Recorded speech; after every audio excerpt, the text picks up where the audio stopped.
All right. Hey y'all, it's Dr. Know-It-All. Just starting up here.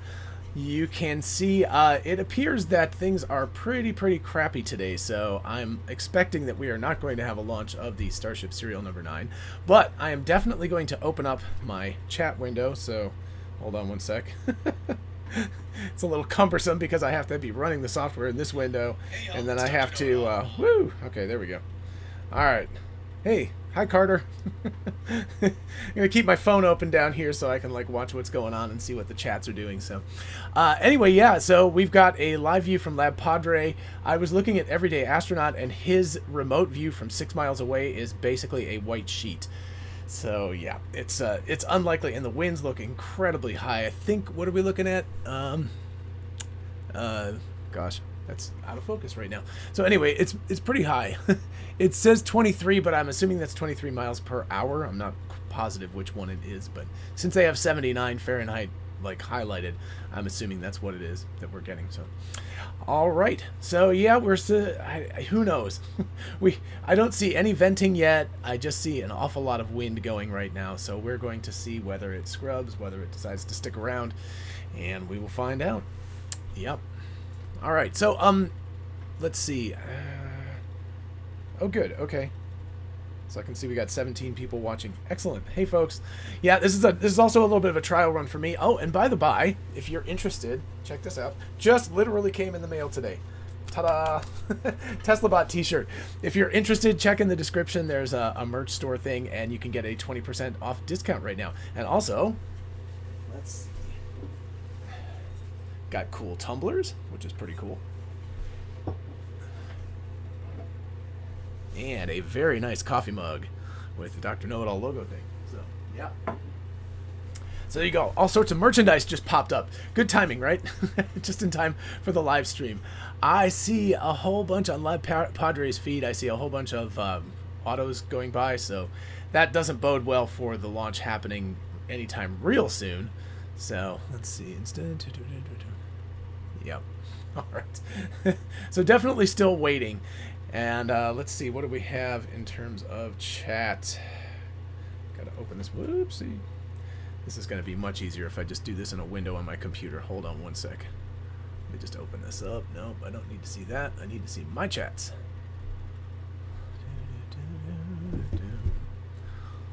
Alrighty. There we go. Hey Rubix, how are you? Aloha. Are you in Hawaii right now? That would be pretty awesome. And Oliver, yes, it definitely looks like it's a few hours away. What I might do is I might actually do this stream for a period of time and then shut it down if we get any more indication of when it's going to happen, right? There's no sense in us sitting here for 3 hours and talking. So, although if you have a lot of questions, I'm happy to answer them. Oh, 1 second, sorry. Totally forgot.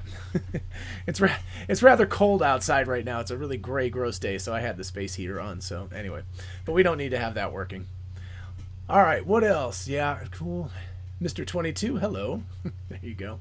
One thing you'll definitely get from me is you'll get a lot more responses than you will from the other streams because, man, those chats are like, it's just crazy. Anyway, so yeah, let's see. What do we have going on here? Pointy end up, flamey end down. Yep. That's pretty obvious. And again, we've got actually a very good view from Lab Padre, so awesome for them for doing this for us. It looks really good. All right. South Africa. Hello, Alan. Is it Saunders or Sanders? I'm assuming it's kind of a Saunders, if you're looking for that there. All right. Let me switch back here again. Yeah, it's a little bit better to have the live view.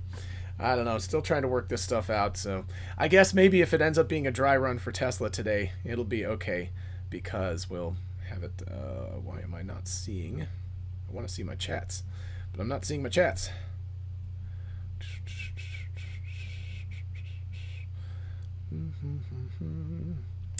Oh, goodness, there we go, live chat. I knew it was there somewhere. All right, oh, and hey from Germany as well? All right. You know, Rubik's 13, I am not sure. I need a sweater. Yes, I do need a sweater. It's actually very hot in here now. The space heater works very well, but I just had to turn it off because it was making too much noise. Oh wow, hello from the Philippines. Wow, we're getting people from all over the world. It's great to see all of you guys. And another from Germany. Lawrence, thank you very much. I appreciate that. At least I'm figuring out the live stream. Yes, to some extent, if the launch doesn't happen today or if it happens in a couple of hours, you can consider this a trial run, and we'll ramp it up and try again in a little while. But it seems to be working okay thus far. I've got Boca Chica Gal. I do have their audio feed, but I've got it off right now. I can turn it on. So let's see. Turn it on. I'll turn it on at a very low rate. But actually, wait, let me turn it up for a sec. So I think mostly what you should be hearing there is wind. So I'm going to turn it back off again because it gives you an indication of just how strong the wind is. At least the temperature is nice. I guess that doesn't really matter particularly, but such is life. Saunders, all right. Starman from South Africa, excellent. And Hungary, wow. This is great. We're getting people from all over the place. Let me put this up here. There we go. All right. That way I can see it more easily. So any questions about the launch? People seem to know all about this stuff by now. I'm curious if anyone has any questions, considering Jeff Who. And from Sweden as well. My goodness. This is like a very global population. Anyway, welcome to everybody. Let's see. Let me take a look and see. Again, because I'm not seeing any venting from the Starship at this point, we are probably quite a ways off. I'm looking at a couple of other feeds. One person, what about it, has a massive 4 minutes before launch, but that is just not even going to happen at all. There's no way. All right, let's see. Terry from San Diego. Sartak Jain from India. I hope I pronounced that reasonably close to correctly. Hello, Netherlands. Yeah. Netherlands is beautiful. Maybe not this time of year, but wait till April when the tulips are out, and then it's quite lovely. When will it be out? That's the real question. We do not, and I've actually kind of got, let me just reload this quick. Yeah, I've got SpaceX's website, their main website up, and they are not advertising whatsoever at this point, so I'm guessing that it's going to be a little bit of a time before, yeah, okay. Just took a quick peek around the internet, and I'm not seeing anything really that shows that they are paying any attention. Oh wait. Okay. It's kind of the stream is a little bit broken up and I can't tell. Okay, I think that's just glitches on there. I thought for a second I was actually seeing some locks coming off the Starship, but I do not see that. Rubik's, yes, absolutely. I think my guess will be sometime this evening.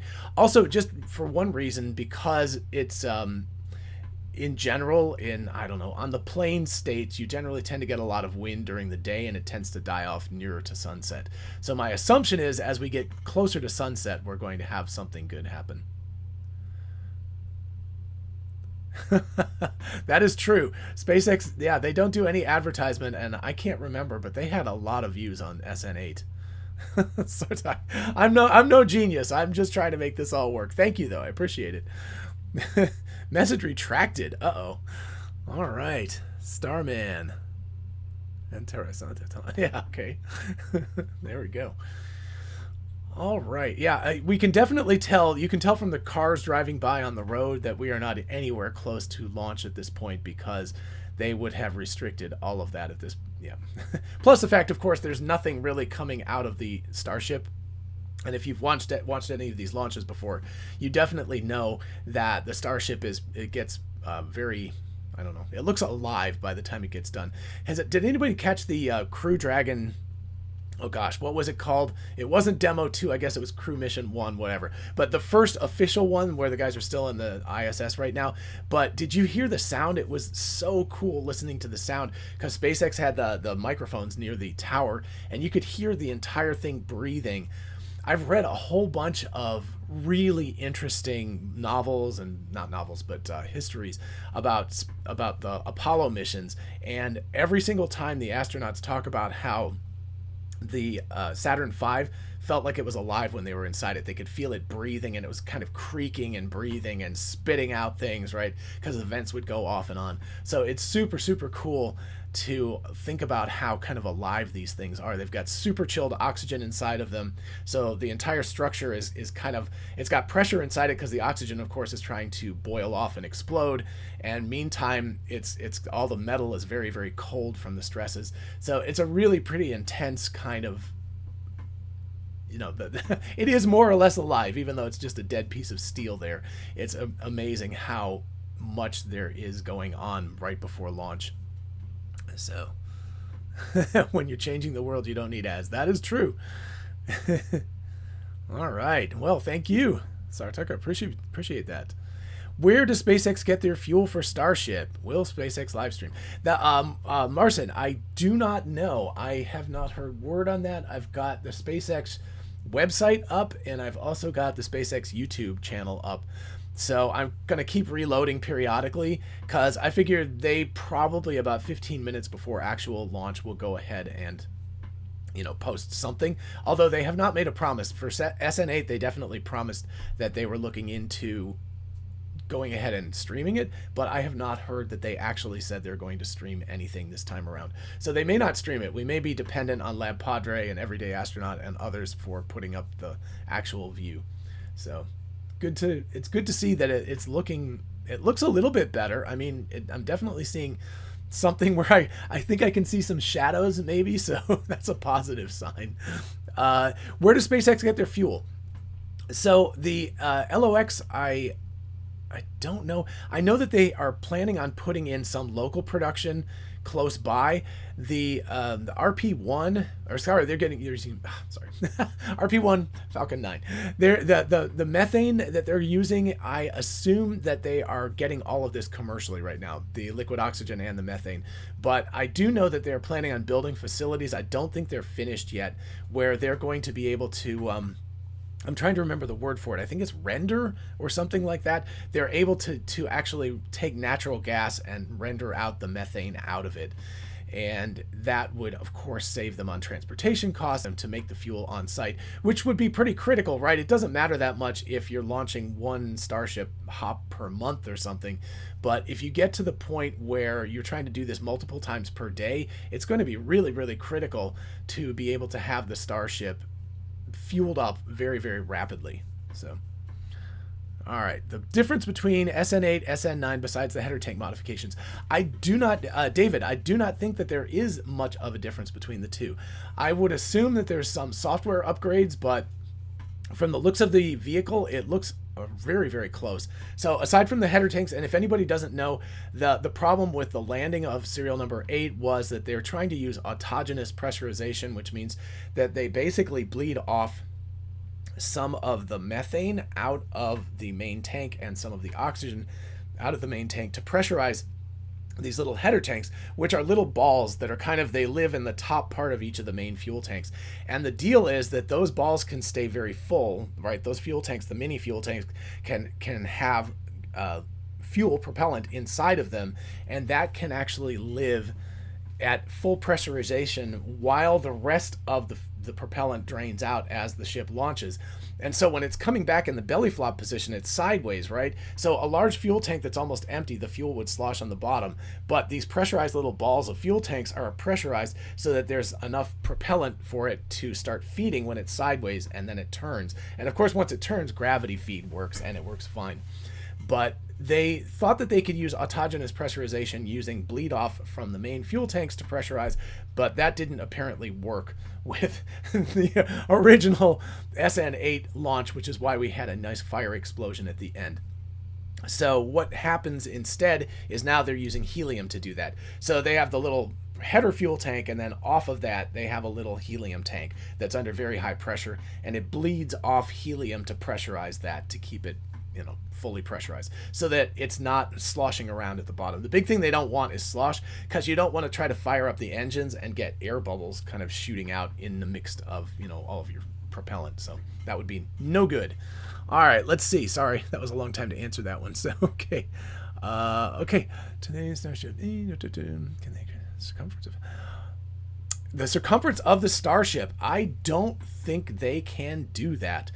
It would basically be an entirely new Starship if they built it to a larger diameter. Now, back in the day of the BFR, what they actually, or the original one, gosh, it's 9 meters now, and I think at one point they said it was going to be 12 meters wide, which was insane. But this is such a big ship that I don't think that they actually need to worry about making it any bigger. If you look at this compared to the Falcon 9, the two ships, the Falcon 9 looks like a straw. It's so skinny. It just looks like a little straw. Whereas this thing's a big old, I don't know if you're going to use the same metaphor. What's that stuff that the way you drink the beads out and you have to have the really, really big straw? So this is the really big straw instead. So maybe that's the way to think about the two. All right. You're welcome, Mr. 22. All right. How much does it cost to fuel the Starship? My goodness. Oh, man. I mean, you'd have to look up the cost of the methane and the cost of liquid oxygen. But like I said, they're going to be doing it locally eventually. So I think they might already be rendering the liquid oxygen locally.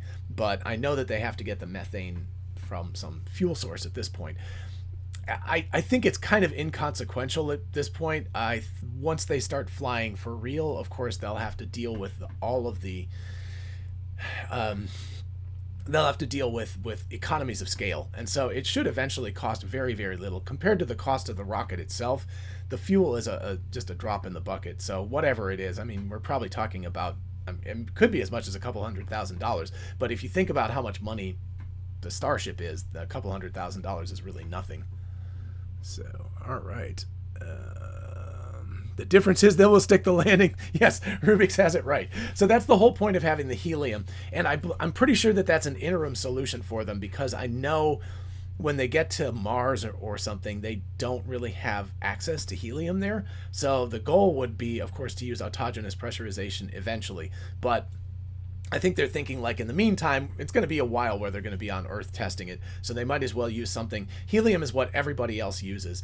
So that's a pretty standard way of going. Excuse me. All right. Computergram. Hi from Ireland. All right. Ireland. Nice. Beautiful country. I'm sure it's a little chilly right now, but probably a lot greener than it is here. Sartok, thank you so much. I appreciate the inspiration. There you go. Does the helium use lower the weight of Starship? Oh, that is a really interesting thing. I imagine it increases the weight of Starship, because if you think about it, you've got, number one, you've got the helium, and of course that's extremely light, but it's under pressure. So it's not gaseous helium, right? Gaseous helium, of course, is what you put in a balloon and the balloon floats away. But the compressed helium is going to weigh a good deal more than atmospheric pressure because it's under so much pressure. But also you've got a COPV, a carbon overwrapped pressure vessel. And so you have to put that in a very heavy, bulky pressure vessel. Now, I think the way that the autogenous system worked was that they had a bleeder tank also. So it's probably more or less the same amount of weight. It's more kind of a direct swap out between the two. And it may actually save a little bit of weight because there's probably some plumbing that they have to do to bleed off the system out of, like, just say the methane tank. They have to bleed off the methane to get it into the autogenous pressurization system. My gosh, that's a lot of big words. Anyway, so as they do that, they have to, there's a lot of weight that's involved with that. So I think that, you know, we have to just have, it's probably very, very close to the same amount of weight is, I guess, the answer. But the helium itself being lighter does not make any difference to it. All right, let's see. The building structures on the side seem so close. Okay. Yeah, I think some of that, okay, so the question is the buildings look very close. I think some of that is foreshortening. I think the buildings are actually, like, closer to the camera. So you've got, well, here, okay, we'll do it this way. So you've got the Starship back here and you've got the buildings here, but because of this, it looks like my hands are relatively close together, whereas they're actually like this, right? So I think some of it's foreshortening, but also, you know, they could actually, if the Starship blew up on the launch pad, it could actually be a problem. So I could imagine that some shrapnel could get it. I hopefully they've designed it so that it's far enough away, but it is taking a chance for sure. All right. Let's see. Starship will have a huge strategic advantage for the U.S. military. Sartek, I'd be interested in your thoughts about that. Definitely send another message about that. I'm curious. Yeah, at Starman, yes. Ken Wester, they do have a way of destroying this if it goes crazy. That's been since the early days of rocketry. They've always had kind of a range safety, like, click, the thing explodes. That would not do any good, of course, on the launch pad because it's still going to explode. But if it got up into the, the top of its flight or something and it started to go crazy and flip around and they were worried about it, going to Houston or something, that would be a very bad deal. But they can terminate the flight at any point if they need to. Okay. Yes, Rubik's, it is. I'm having difficulty even. I've seen, actually, the best one I saw was a Bernie Sanders comparison. They had, the Bernie Sanders in a chair that's the big meme these days. They put him next to the Starship, and he's just a little bitty teeny weeny dot on the bottom of the one of the fins. So it kind of gives you a sense of how big it is, but I believe it's about 12 stories tall. So if you imagine a 12-story building that's 9 meters wide, it's just massive. And then the thing that's really kind of mind-blowing is when we think about the booster that will be underneath it, and we'll make it taller. It'll be taller than the Saturn V. And I've seen the Saturn V laid on its side in Florida. Excuse me. I've seen the Saturn V laid on its side in Florida, and it's just, the size of it is massive. And I can't even imagine something that's like bigger around, but also taller. It's just kind of mind-blowing. Durbani, yes, the weather is just terrible today. Fog is getting, yes, the fog is getting better. I mean, it's bad weather, but it's definitely looking better than it was. I'm still seeing a lot of cars driving in front of this, though, which indicates that they're not even very close to launch. And again, of course, I haven't seen any venting. There should be venting coming out of the Starship itself if it was getting anywhere close. Yep, Rubik's for sure. Hello from Munich. All right. Lifestyle for dividends. There you go. Thank you so much. I appreciate the compliment.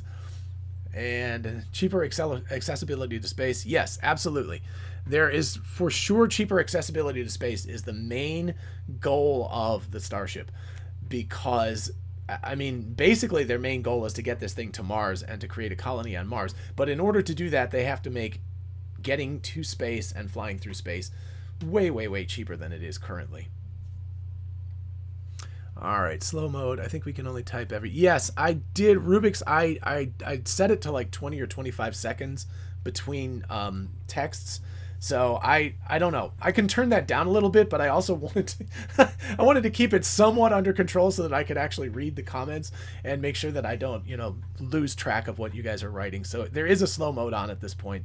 If you all hate it, then I can definitely try to turn it off, but I'm not sure.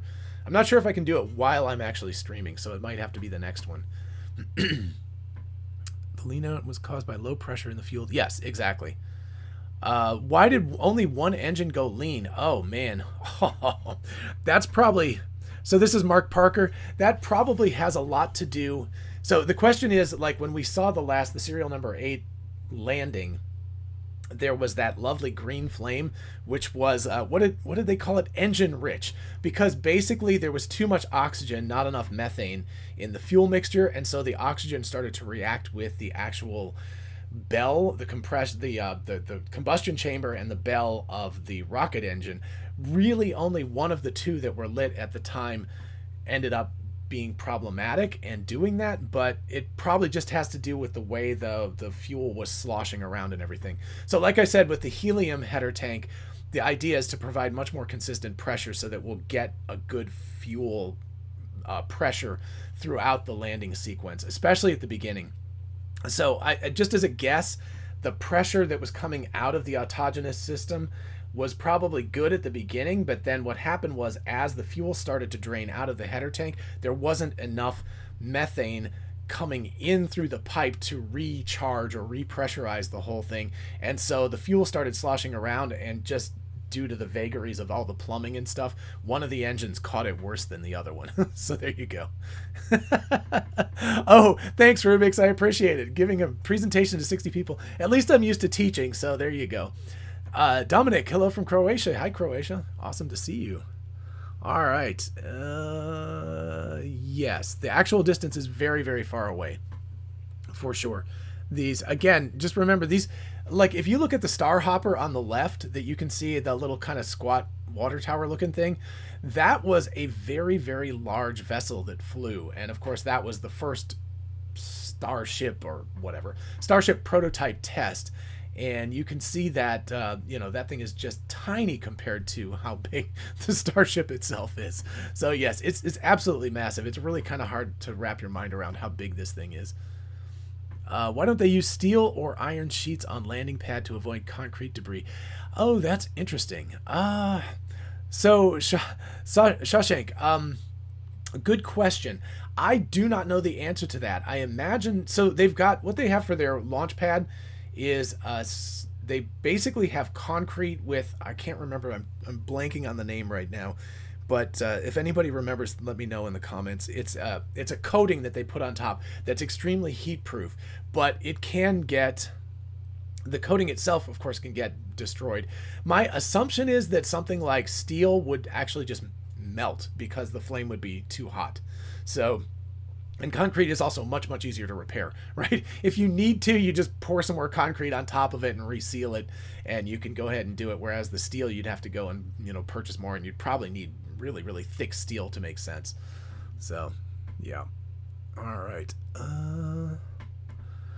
Okay. Oh, crap. All right. Rusty Buckets is asking me to please cancel the live feed, so I'm going to cancel the live feed right now. All right. Sorry about that. Jeez, I'm such a small channel, I didn't even worry about it. So, all right. My apologies to Lab Padre and everybody. I will actually ask them in the future about that, but I will also, my goal, of course, is to use the SpaceX live feed, which I am hoping will come up eventually. Yeah, we're still missing that. So, okay. So anyway, my apologies to Lab Padre. I was giving you guys credit. I feel bad about that, but I appreciate that they were kind enough to at least ask me first to cancel it. So, yeah, okay. Rebroadcasting a stream apparently is illegal, or at least it's a problem, so yeah. A moderator won't address it directly like this. Come on, Rusty, stop fooling around. I think the background is in the loop. Gotcha, yeah. Bernard, hey from Canada. I'm going to definitely look into this, by the by, and it just sort of popped up. The entire launch has basically been delayed so much that I had kind of like put it on the back burner, and then all of a sudden they're like, oh, it's going to happen quicker. But I will definitely write to Lab Padre and inquire about getting rights to do a stream. I know that What About It, for example, has rights to use that, so hopefully they will be kind to me about that. Okay, Mark Parker. It fascinates me. I have limited information on where the actual low pressure occurred. The fuel in the header tank. A fuel system specialist. Oh, well, Mark, you probably know a heck of a lot more about the plumbing of a fuel tank than I do. So, Rusty, no problem at all. I appreciate that. And Rusty, I definitely do want to inquire about rights to use Lab Padre's stream in the future. So, if you want to send me an email or something like that, or I will try to write you also. But my email address is DrKnowItAllKnows@gmail.com. So, if you just send me like a quick email or something like that, maybe we can start a conversation. I appreciate it. So Mark, yes, to get back to you, you probably can tell me more about this because I have not heard specific information. They just said low pressure on the fuel tank, which indicates, of course, since it was oxygen rich, that it would be, Rusty Buckets is a troll. Okay. Well, Rubik's, I don't know. I'll have to inquire about that. I definitely don't want to have a copyright strike thing, and I don't know that it would be, I don't know. Well, I'm going to let it go for right now. I'm going to wait and see. Like I said, I'm still waiting for the SpaceX live stream to pop up, and we will find out. Yeah, so Mark, anyway, if you have more information about that, since you worked on fuel systems for F-16s, you probably have a lot more information. I would imagine that an F-16, even though it's always under gravity, you have to deal with some of those same issues because, of course, if you do a roll, a barrel roll, or if you do a loop or something, the fuel is going to be sloshing all over the place. So I imagine there's an awful lot of very complex stuff that has to go on in order to maintain the correct fuel mixture. At least you don't have to deal with oxygen at the same time, right? The oxygen gets to come in from the environment instead. All right. What do I think about the oil drilling platforms to launch the Starships? Hector, I think that is genius. I just heard that they cost somewhere around $350 million to build an oil platform, and I think SpaceX bought them for about $3.5 million each. So if you think about that, that's what is that? 1/100th is 1% the cost of building a new one, and I'm sure they will have to spend several million dollars refurbishing it and getting the platform correct for launching from sea. But what a genius idea. That's just like such a cheap way to do it. If they had to build one of these from scratch, it would cost them hundreds of millions of dollars, and in this case maybe it's going to cost them $10 million with the refurbishment and everything. That's pretty amazing. All right, Luke, we can watch the rocket stream somewhere else and keep your commentary. All right, cool. Thank you. Like I said, if we get close enough to the actual launch and SpaceX decides to stream it themselves, I don't think that they particularly care if people use their stream, so we'll go ahead and pop it back in again. So, all righty. Anyway, so yeah, really good question about, I think it's complete genius that they are using the oil platforms. Pretty cool. All right, they're not using water jets to Shawshank. Yes, they are not using water jets at this point, but for sure when they get to the full stack, like the Super Heavy, with its 20, I think it's 27 right now. It keeps varying a little bit, but when they get to having that many engines, they're going to have a flame trench, and they're going to have a water suppression system. Otherwise, everybody's windows for miles around are going to break, and they're going to kill a lot of wildlife and stuff. So they'll definitely have to have those things. I think the deal is right now that they've only got 3 engines that are operating, and they're probably starting them up at relatively low thrust. I don't think they're starting them at full thrust, so they're able to kind of throttle it up, and they're able to move off the launch pad. So we will probably see a much more sophisticated flame trench / water suppression system as they, increase their cadence, as they say, as they launch more and more of these over time. All right, let's see. Okay, first time a rocket has the ability to move like a fighter. I will try to email. Yes, I imagine Mark Parker wrote and said the fuel system on F-16s are extremely complicated, and in some senses, actually, I hesitate to say this, but in some senses, a rocket ship is less complicated than a fighter jet, because a rocket only does things that you know what's going to happen, right?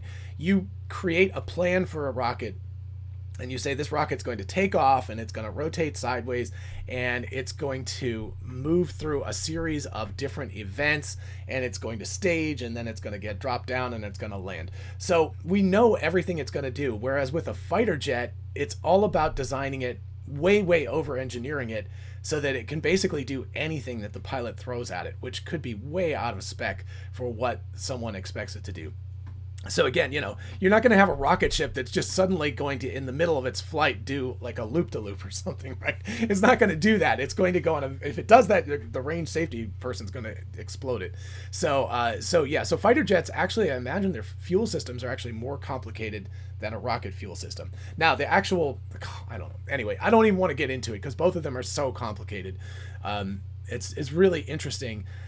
Even the shape of all these things, I'm actually reading Hidden Figures right now, which is the original book upon which the movie was based, and the movie's really good, but the book is fascinating. It's much more of a historical book than a kind of fictionalized drama, and there's an awful lot of information about wind tunnel testing that NACA did in Langley, Virginia in the 1940s and during World War II and 1950s and 1960s. So really fascinating stuff. Excuse me. I should have brought some water with me. I usually have tea, but I don't have it with me today. All right, let's see. Can the Starship without Super Heavy go to orbit? Interesting. Mr. 22, good question. So the question is, without the Super Heavy bottom end, can Starship get to orbit? I believe the answer is yes, but not very usefully. And what that means is it could probably get to orbit if it was carrying no payload at all. And so it would be interesting for a test in order to like get it to orbit and then have it work its reentry profile. So in order to do that, I wouldn't be surprised at all if SpaceX tries to get Starship into orbit, just to, you know, orbit it once or twice or something and then work on the reentry and landing procedure. But it will not be able to carry any useful payload whatsoever. So I guess the answer is kind of yes and no. It could do it a little bit, but not so much. All right, let's see. Elon is a Mexican at heart. Take something nobody wants, like a Fremont factory, and turn it into something great. Absolutely. There's also their Florida site, launch site, oh gosh, is it 30? Yeah, Launchpad 39A. Anyway, they took a liquid oxygen storage tank that costs, I don't remember the exact numbers offhand, but to build one of there's those big balls, right? The really, really heavy steel balls that they store liquid oxygen in before they tank up the spacecraft.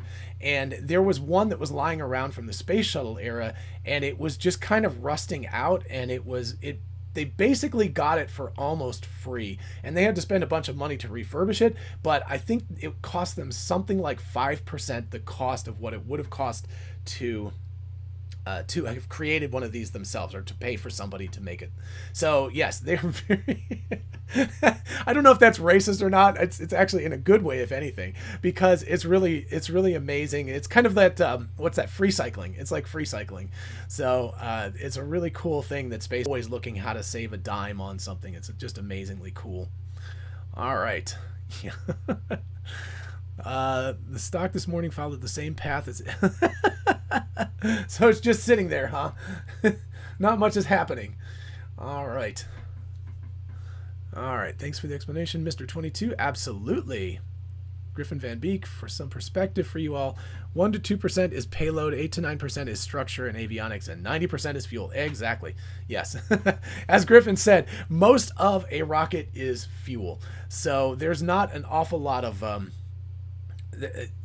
but of course the 10%, or sorry, the 2%, whatever, is the payload. It actually makes a big difference whether you could get to orbit or not, because every pound of, oh gosh, what's the ratio? Using the rocket equation, I believe it's 1 pound of payload is equal to get to orbit is equal to 7 pounds of fuel. So every pound more of stuff you want to get to orbit. So even if it's only 1 or 2%, you have to multiply that by a large number. So it ends up being like 7 or 8 or 10. But think about that. That could make the difference between getting to orbit or not getting to orbit, having zero payload or not. So that's kind of the difference. Correct. Yes, Griffin, absolutely. That's a normal rocket's mass allocation. I don't know exactly how the Starship is yet, because of course the Starship is a prototype. They're working on a much thinner walled tank, so they're going to save some structural cost in terms of weight. So, right, so if 8 to 9% of the structure is weight, then with the Starship it actually might be more than that, because the Starship is a very heavy, it's made out of steel instead of out of aluminum or out of carbon fiber or something. So currently it might be more than that 8 to 9%, but I'm sure that they're always working on trying to reduce the mass of the rocket. So that's going to happen over time. Of course, these are still very much experimental vehicles. All right. Oh, jeez. Sun gun, yes. That actually is really interesting, because one of the best... So a sun gun is kind of the idea that you could take the sun, reflect it and focus it and create a weapon out of that. The interesting thing, kind of like with nuclear power versus nuclear weapons, is that it can also be used to create a amazingly good or powerful, or it can create a power source that could be incredible people to have, right? So what you imagine is, instead of using that as a weapon, you don't focus it down quite as much, you focus it a little bit, and then what you can do is either blast it onto solar panels on Earth or other material, and you could heat that to a very high temperature and spin a turbine. So either you could use it to create super solar power, or you could spin a turbine with it by heating up some sort of liquid. And either way, that would be an amazing power source and something that's floating above overhead. But the exact same technology could be used to destroy people. If you took that and you blasted it on top of people instead, you would boil them instead of you would boiling the thing. So that that kind of technology, again, it's not the technology itself, it's how human beings decide to use it that's the scary thing. All right. What do you think is the chance for it? I actually think the chance, assuming whenever they get to launching it, I don't know that that's going to happen today. Still looking at that. Yeah, it's still looking pretty iffy. But assuming the launch actually happens today, I think that they have I would say like 90% chance of actually sticking the landing. So if they can get it up and they can do all the hovering and all that stuff and belly flop it back down again, with the helium, the only thing that really went wrong last time was that the pressure, the header tanks were not pressurized properly. So I think with the helium in the mix instead, it's going to be a really high probability that they're going to stick the landing. All right. Did I get permission from Lab Padre? I have not checked. I have to. I don't know how to do that while I'm actually talking to you all, but I will make an attempt to see if I can do that. Thomas, hi from Norway, the Tesla country. Yes. Did you enjoy my video on Tesla in Norway? Because you all are definitely leading the pack on that. Yes. Oh, I'm laggy as hell. Ah, Malachor, I'm so sorry. Check my Wi-Fi. Yup. Dropped frames. Oh my, I've dropped 10.8% of my frames. That is not good.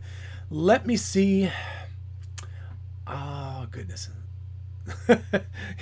Yeah, it's really not good. It's all of a sudden the drop frames is going up rapidly. So I'm not sure how to help myself out of that situation. That's very unfortunate. It seems like everything was working pretty well, but then it kind of like went a little off. But I'm back to seeing a green light. No, I'm back to seeing a red light. How's my reel doing? How is my... Donancha, I'm not exactly sure what you're asking. How's my reel doing? Yeah, that's unfortunate. I'm definitely seeing some issues. Cool. All right, thank you. Starman, definitely I will keep up my commentary. I'm mostly worried about the lag right now because I'm seeing a little like red symbol which indicates that something is going wrong. Yes, Malachor, absolutely. No, it's fine. Thank you so much. The problem is that our internet here has been it's been extremely iffy lately, so I don't know what the deal is. Tell Spectrum Internet that they need to up their game. It's been sort of one of those things where we have really good internet for a while and then it just kind of like dies out. I think part of the problem, of course, is the pandemic and the fact that we are living in a world where a lot more people are working from home than used to be. Because before the pandemic, up till last year this time, our internet was super solid, but now I think what happens is people are working and so they're really chewing up the internet locally at home. So what I'm saying is Starlink. Well, that's interesting, Griffin. I love the idea of Starlink. I can't wait to get my little dish and mount it outside. And yes, but definitely Starlink will be a hopefully better choice. What a bizarre thing that would be. Can you imagine? Oh, goodness. I'm completely lagged out right now. I'm waiting to see if it catches up here. Okay. Oh, goodness. Wow. On my version that I'm actually broadcasting myself, but we'll see. All right. I'm going to take this moment. Well, oh, wow. What in the world? All right, hold on. All right. Like my live view of my live stream. All righty. Yeah, SpaceX is still not advertising anything. I'm not seeing much of anything. So we're still a good ways off of that. Yeah, the internet is pretty crappy right now, so goodness. Oh, sorry. Donacha, how's my Tesla doing? There we go. My Tesla is super fantastic. As opposed to my internet problems that are happening right now, I am so pleased with my Tesla. Gosh, what can you say? It's one of those things where I knew it was going to be a revelation to drive and one that could sort of drive itself, but it's... Man, it's been so good. The only thing that would hold me or anybody else back, I feel like at this point, is just money because they're so very expensive. But there is no question that having an electric car is something that I'm extremely happy about. And yes, Starlink would take a lot of load off Spectrum. The one thing I wonder about with Starlink, though, I was going to say, how weird would it be to be streaming a spacing Starlink internet? That'd be very cool. It's very like, is that nepotistic? I'm not exactly sure. But anyway, the one problem with Starlink that I've heard is that it's not really designed at this point for high density human inhabitation for cities. How's that? So being in the town, I'm in a town of about 120,000 people. So I have a feeling that I might actually hit the sweet spot, because I think, you know, if you were in New York City or something, I think it would work really badly, because you don't want millions of people hitting the same couple of Starlink satellites that are in space at the same time. But because I'm in a relatively small, it should work well. Obviously it works super, super well for people who are, you know, out in the middle of nowhere, and that is amazing. I've seen some videos of people who are just, their entire lives have been changed. Their education is better because they have fast internet connection. Oh goodness, man, I'm so sorry. I don't know why my internet is so bad. I think what I might do here is I might actually stop this and restart it, simply because I'm concerned that maybe what's happened is this entire thing is kind of like gotten into kind of a bad cycle here. Yes, Griffin is definitely a rural target. Oh, cool. So Griffin, where are you? Where do you live? Or where do your friends live? Durbany says it's not good for live streaming. Yes, I believe that's true, because I think, again, it's kind of, it will stream, or it will download well for a period of time and then it will stop. So Starman, that's great. I just feel bad because it's like on the putting out end. It wouldn't be quite so bad if I was on the like the receiving end. I'm used to that too. You know, if it goes out, then that's my own problem. For a moving target internet. Oh, Donacha, I've actually done, you should look up my Tesla video. So I did a video on Tesla and Starlink. Oh, my dog just showed up. Sorry about the noise if she makes noise. But I've done a video on Tesla and Starlink, and you should look back. It's actually kind of fun. But I think there's a possibility that they could actually do that. It would have to probably be a lower bandwidth version of Starlink where they buffered it more, but I think it would definitely work. That's my opinion. All right, 100 millimeters is pretty, yeah, it's plenty for streaming. Malachor, absolutely. 100 megabits per second would be extremely good for streaming. I think the issue is that what people are finding right now, at least in the beta, is that once in a while the Starlink connection just drops, and so that would be problematic. But I mean, given the fact that my Spectrum internet connection seems to be dropping too, 15% of my frames have dropped. Man, that's ridiculous. That's not good. Amazon Prime India sucks. Disney Plus is better. Sartak, that's interesting. So, and Shawshank, hey, good. I'm sorry. I think that's Hindi, correct? I can't read it. I'm unfortunately sorry. But anyway, it's interesting that Amazon and Disney perhaps have different servers, because I know that there's a lot of internet that's sort of a standardized backbone between everyone, but I also do know that, like YouTube, for instance, and Google have special pipes that they've built in order to have better internet connection for everything they're working on. So thank you, Starman. Okay, so you are able to hear me at least when my video lags. That's actually good to know. Oh, I'm sorry, she just left. It's a pug. I'll try to get her next time. Kona. No. She doesn't even hear me anymore. Sorry about that, Luke. I will definitely get her if she comes back in again. Yes, Malachor, absolutely.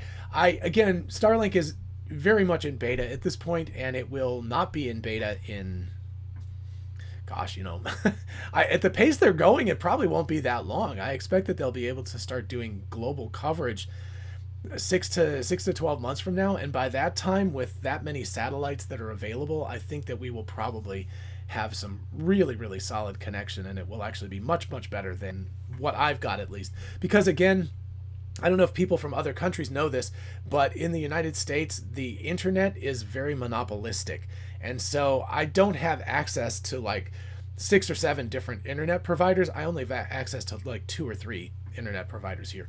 And so you kind of take what you can get, and that's a little unfortunate about that. Okay. Malachor, thank you. Yeah, for whatever reason, I've figured it out. There's a little green dot that shows me how my internet connection is at the moment. And right now I am streaming at 2758 kilobits per second. So that's not terrible. All right. Thomas, I love that idea. He says he's looking forward to the day that he's going to be able to get his ordered Tesla by Starship. That would be like one level beyond what Amazon's planning on doing, right? Because they have their like drone ship idea where they're going to deliver things by drone ship. But I think that would be pretty darn cool if they were able to deliver your Tesla via Starship. Might be a little bit overkill, but oh gosh, maybe if you paid I know what, it would be the Roadster. If you get the Roadster with the rocket add-on, the cold gas thrusters, then they'll deliver it by Starship. How's that? So you have to pay the big bucks, but then you can get it delivered by Starship.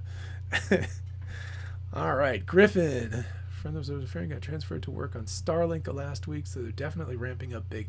Excellent. Griffin, do you have any idea how many Starlinks they're building per week right now, the actual satellites? Because I believe that's one of their sticking points, is that they just can't build the satellites fast enough because they're able to launch at such a good cadence. So anyway, Donacha, yes, 25 years. Yes, absolutely.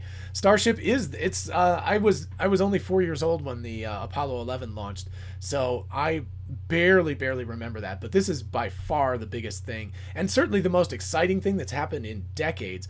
I really think you'd have to go back to the Apollo missions to get something of this level of excitement, where they're really pushing the technology and trying to do something brand new. It's just awesome.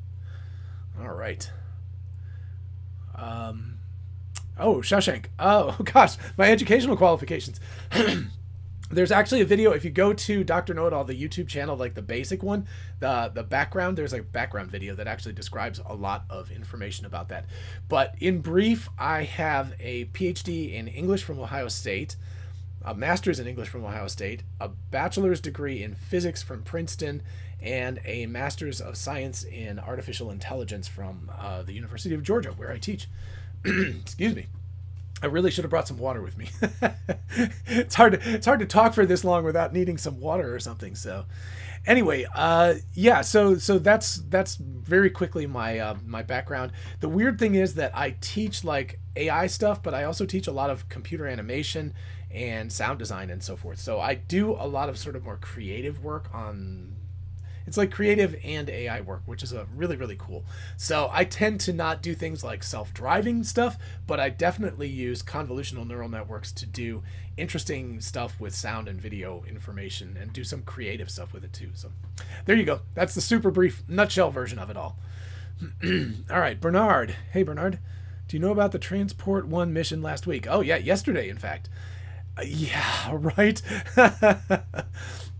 So Bernard asked the question of how do they deliver 143 satellites to the correct orbits? And it was a bizarre orbit too. Did you see that thing? It didn't launch from Florida and go to the east like most of them do. It went almost southwest. It went slightly retrograde.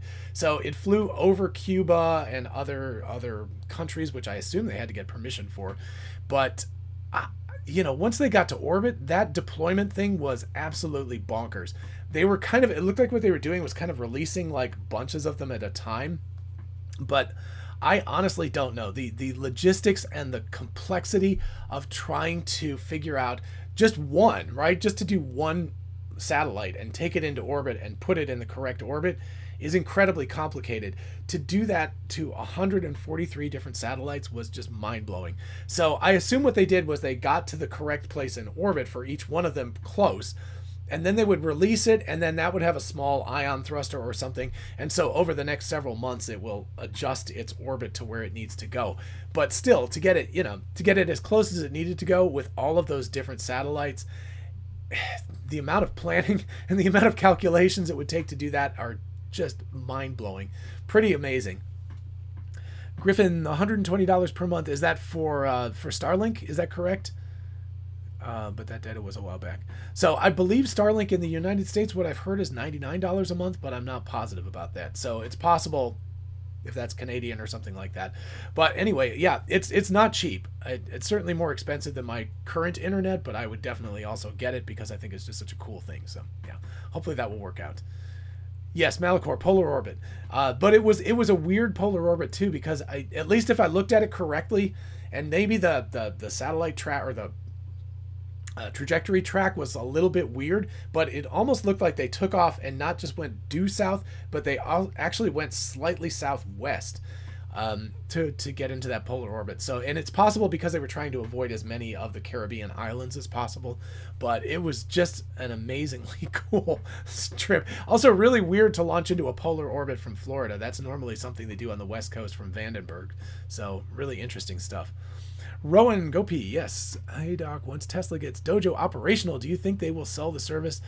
Yes, I have heard. So in answer to Rowan, Tesla is developing Dojo again. I've got videos on that if you want to watch them. But they are working on Dojo very, very hard. It's a supercomputer cluster specifically designed to train the self-driving that Tesla's, the fleet of Teslas is providing all of this data, and they need to chomp through the data and train rapidly.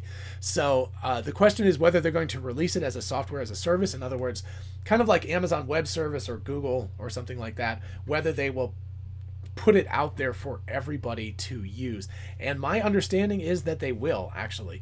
And I am definitely going to keep an eye on that because, man, that stuff, in terms of doing artificial neural network training, that would be an amazing resource to have access to. So fingers crossed. Elon Musk definitely said that they were planning on doing that. I believe that was at Battery Investor Day, or maybe it was one of the quarterly, recaps or something, but I definitely remember him saying that he was planning on doing that. So let's all keep our fingers crossed, because that would be an amazing thing to be able to use.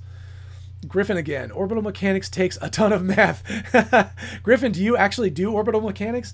That kind of stuff, it's just amazing when you start doing the calculations and how counterintuitive it is too. I can't even imagine trying to fly in orbit because everything is backwards, basically. It's like if you try to go towards something else, you're actually going at such a high speed that you'll actually, if you increase your speed, you'll drop in orbit and you'll go in front of it, but below it. And if you decrease it's like, so yeah, the math is absolutely nuts. And I was talking about earlier the reading Hidden Figures. And if you've seen the movie, of course but like having to do all of that math by hand and with calculating machines is just mind-blowing. I'm nowadays, of course, there are algorithms and there's computer programs that are specifically designed to do that, so it's much, much more straightforward, but still very complicated. But wow, just crazy complicated stuff. Sartak, when will Dojo be ready? That is an interesting question. I have heard this summer. That was what I heard, but of course that was also Elon time, so it could be 2022 easily before it's ready. But also, I don't think it has to be ready all together at once, because of course it's not one giant computer, it's a whole bunch of computers connected together. So if they get 50 of them or something working simultaneously, then they can actually have those 50 machines operating while they keep adding on more. So I don't think it's a rollout where they have to have it all working at once before it goes online. And in fact, I think it's a little hard to know. I don't have this information for sure, but it appears to me that some of that is actually happening already. They're actually using Dojo for some of their training now. So I think some of it's already online, but I'm not guaranteeing that at all. But my understanding was it was supposed to be completed by next summer, or this summer, but we will see. We'll see what happens. Oh sure, Shashank, thanks. Absolutely, no problem about that. And Griffin, a BS in aero engineering. Ooh, jeez. Wow. That sounds tough. That is very, very difficult calculations to be able to do, for sure. And Malachor, yes, absolutely. Malachor says you can do orbital mechanics calculations on a slide rule. That would be someplace. I actually literally do have a slide rule somewhere in the house. I don't know exactly where it is. I was thinking maybe... No, I just keep it around for fun. At one point I taught myself how to use it because I thought it was kind of fun and hipster, but it's the thing is, it's not just complicated, but a slide rule, you're getting an approximation. When you look at it, you're just trying to like look at these teeny little lines and guess exactly where everything is between those little lines. And if you make a mistake, you know, if you're off and you're estimating, it's not going to be an exact calculation. But for sure, computers do all of this work nowadays, so that's what you're supposed to do. The fun part about like aero classes is that you of course have to write the programs nowadays, so you have to know the equations, and you have to understand how to code that, and to do a sanity check and make sure that it's correct, right? Because a computer is going to spit out a number. It might be completely wrong. It might decide to launch the rocket ship into the center of the Earth if you give it the wrong coordinates or something. So you have to be able to do a sanity check and understand what is going to come out of the numbers as well. But for sure, computers are way better at that than human beings are. Absolutely. Leave the matrix computation to the computers. Yes. There you go. All right. Shawshank, imagine using an abacus. Oh, yeah. There you go. We might be able to do one orbital calculation, like one trajectory calculation in our lifetime with an abacus, just clicking the little numbers across and writing it all down on a giant piece of paper. That would be awesome. Malachor, a simple calculator was over $200 in 1975. Oh man, when was that? My first calculator, it was I think it was a Sanyo. And it ate batteries like nobody's business. It took 4 AA batteries, and you'd have to put them in, and it would only last for a few hours because it didn't have LCD. It had LEDs, which were those very, they took a lot of power to light up. And it had a square root. I remember that, and I think it was 1979. So I'm right there with you. And it was a Christmas present, right? It was something like my main Christmas present for that year was a calculator because it was so bloody expensive. And then a couple of years later, I got an HP 41C, which was amazing. That was my favorite calculator. I learned how to program on that actually because my family couldn't afford a computer because they were very expensive at the time. So yeah, $200. Absolutely, I remember that. Nowadays, you probably can get them for free, and of course, they come automatically on your phone if you want it. So, Griffin, tell me about it. Absolutely.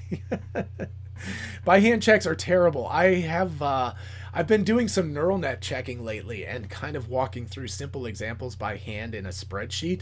And oh my gosh, it just takes so long just to determine whether you're even close to the right numbers and stuff. Oh man.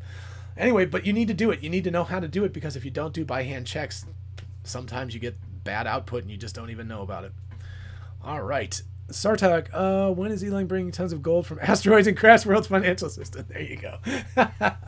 Someday it's going to happen. Someone is going to earn trillions of dollars by mining the first asteroid and bringing back not even just gold, but like nickel and other things. Like imagine the stuff that's used in batteries.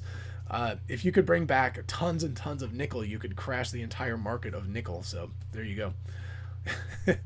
All right. Any thought on carbon cap? Oh, man. Rowan, that is a really good question. I wish I had a better idea. The best thing I've seen is trees. People keep posting pictures of trees and saying, did I win? So I think trees are excellent carbon capture technology. The problem with them, of course, is they're kind of slow to grow. And I'm sure that's not what Elon is asking for. But anyway, it's very interesting. I would love to be able to win that. If anybody has any cool ideas on carbon capture, that would be really neat. But I've seen some very, very interesting stuff like sequestration underground and everything, but they're all incredibly energy intensive, which makes them not all that useful, because if you think about it, like the energy that it takes to put the carbon into the ground, if you have to use carbon to get that energy, that creates a vicious cycle where you're actually producing carbon in order to sequester carbon. So it would make an awful lot more sense if we could come up with something that was a little bit more self-powered. So at least solar power. I like natural solutions personally. I think bacteria or algae or something like that would be ideal because they're kind of self-sustaining and they don't require a lot of extra energy put in. So that's what, that's what I was thinking about, at least. Malachor, LEDs. Yeah, LEDs. You remember, Malachor, do you remember LED watches where they were so power hungry that when you would raise your arm, there was a little ball inside that would fall down? and it would turn the display on, and it would only stay on for like 4 or 5 seconds because it was so power hungry that it couldn't, it was like, it would just have to turn off because otherwise your battery would die in like just a few hours. So yeah, I definitely remember LEDs. All right, punch cards to program a mainframe. Malachor, I don't remember those personally. I was just a teeny bit too young for that. But we definitely, every place I used to go, like in high school and even in college, they would have stacks of old punch cards that people would use for randomly different things. But I was just a little bit after that in terms of actually using those punch cards. So, yeah. Oh, hey, Danelle. Thanks for joining. Any idea of time? I am looking over. Give me 1 second. I'm looking on SpaceX's website and SpaceX's YouTube, and I've got nothing. So yeah, we're definitely a ways away, and even Everyday Astronaut doesn't even have the, like, he's only got the pointy end up, flamey end down yet. So that's all he's got at this point. So there's a long ways to go. I have a feeling that we are hours away. I don't see any venting. The roads are not closed. I can see cars driving back and forth on the roads. So there's an awful lot of stuff going on in terms of, activity that's happening. So yeah. Still very unclear on T-0. Absolutely. And Luke, how would you convince a non-techie, my parents, that EVs are the... Oh, my goodness. Whew. Okay, Luke, interesting question. Non-technical people, like... I would actually even say, like... Well, my brother has a Chevy Bolt, and he loves it. So, so he's all on board with electric cars, and they're definitely going to get a Tesla next. But my sister is not very technical, and my parents certainly aren't. I think the best honest solution is if you, well, the really best solution would be if you could have a car, even if you rented it for a few days and just gave it to them to drive. I personally feel like that's the best solution. Like after driving the car for a little while, there's just no question. So you can make arguments till you're blue in the face about how it's better or it uses less energy or it's better for the environment and all that stuff. But that's not really going to convince people all that much. I think the ultimate thing that will convince somebody is to actually get in the car and drive it. The kick in the pants that it gets when you take off, and the fact that you just plug it in at night, and then that takes a little bit of time to actually realize how cool that is, that like you drive by gas stations and you never even have to pay attention to a gas station anymore. You're just like, yeah, let's just like my cell phone, I'll plug it in when I get home, no big deal. So yeah, I think that's the best. That would be my suggestion, is to just let people, just have them drive it. If you own a car, then you could let them borrow it for a few days. If you don't, then maybe what you could do is like rent it for them or something and let them drive around for a while. That would probably be the best way I would think to convince them. All right. Griffin, a combination of nature and technology. Yes. Yes. Pure carbon has definitely produced far more, pure technology has produced far more carbon so far than it has sequestered. And there's no doubt about that. And that's the vicious cycle I was talking about. So, maybe some genetic engineering of bacteria or something. Who knows? Something along those lines is probably where we're going to have to go. So, okay. But the energy density the same as fossil fuels. Malachor is correct to Luke that the energy density is not that high. And there are problems with EVs, right? If you want to do a road trip, especially to an oddball location that is not super close to a charging point, that is a problem right now. But the two things are, number one, the energy density is going up. The second thing is, for passenger cars, energy density is not as important as people say. And the really important third part about this is that over time, more and more charging infrastructure is going to be laid out. So, what we're having is a problem right now, but consider a couple of years from now when more charging points are available, it's not going to be as big a deal. So, by 5 years or so from now, the early adoption phase is mostly going to be over, and there's going to be a good charging infrastructure. I mean, just imagine how inconvenient gas would be if there was only one gas station in your entire city and you had to drive to it to get there. Or if you have to plan your trip out because the next gas station, if you're going on a road trip and you're driving 400 miles, or let's say 600 miles or something, and your gas tank only gets 300 miles, that you would have to very carefully plan out where you went because there was only one gas station on the way. So the advantage that gas has right now is that there's a very large infrastructure for gas and not such a big infrastructure for electricity. But the electricity infrastructure is rapidly increasing, and it's much, much easier. I mean, how much easier is it to build a little charging station where all you have to do is supply some electrical power versus having to build an entire gas station? That's very, very cost prohibitive. So it's just the fact that gas has been around for 100 years, and gas stations have had time over time to, develop and spread out like a virus across our countries everywhere. But I think that's the big advantage right now, but I don't think it's going to last that long. And that's just a convenience factor. All right, Rowan. Oh, DeepMind AlphaFold. Rowan, yes. DeepMind AlphaFold is absolutely astounding. That... It's just shocking how good they are at this stuff. Dan Cobb, my wife said today I never want anything but a Tesla. Yeah, that is for sure. And I think Tesla actually has advantages. Like, I drove my brother's Chevy Bolt. They actually wanted a Tesla Model 3 a couple of years ago. But at the time, the weight was so ridiculous that they went ahead and bought a Bolt. And so I drove the Chevy Bolt when I visited him last year. And I enjoyed very much driving it, but it's nothing like driving a Tesla. And the crazy part was that versus a Model 3, if the Chevy Bolt had been, say, $22,000 US, I probably would have been like, okay, I'll sacrifice for not getting the Tesla for getting the Bolt because it's a less expensive car and it's just not that good, but it's still fun to drive, et cetera, et cetera. But the fact of the matter was the Chevy Bolt, when I looked at it, was, I think, somewhere around $3,000 less than the Model Y. And I was like, what the hell? Why would I not spend that little bit extra to get a car that's substantially better than the Bolt? And I think that's one of the problems the Bolt has had in terms of sales, is that it's just too expensive for what it offers. It's a little compact car. It's a cute car. It would be nice to have, but it should cost much, much less money than it does. So I think that's a big issue right now. So let's see. Look at the energy of 12. One of us. Griffin, I like that. Definitely one of us. The Tesla fan club or something along those lines. All right. Yep. Yes, Dan, once she drove one for a year. I think that is really critical because I certainly had an adjustment period as I got used to driving the car. My wife has not driven our Tesla as much. She has our old Mazda CX-5, so she's used it more. And just quite frankly, because of the whole pandemic, we just haven't driven all that much yet. But I think over time, the more she drives it, the less anybody's going to want to drive the gas car.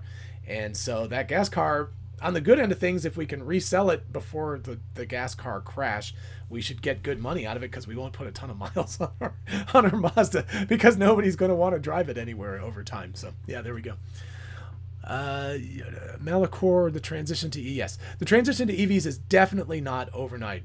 Fossil fuels are going to be needed for decades, right? But they are also definitely on their way out. If you look at the oil consumption peaked a few years ago, and it's actually starting to go down again. And I think the COVID pandemic definitely had a big impact on that too, and it's really, pitched over from there.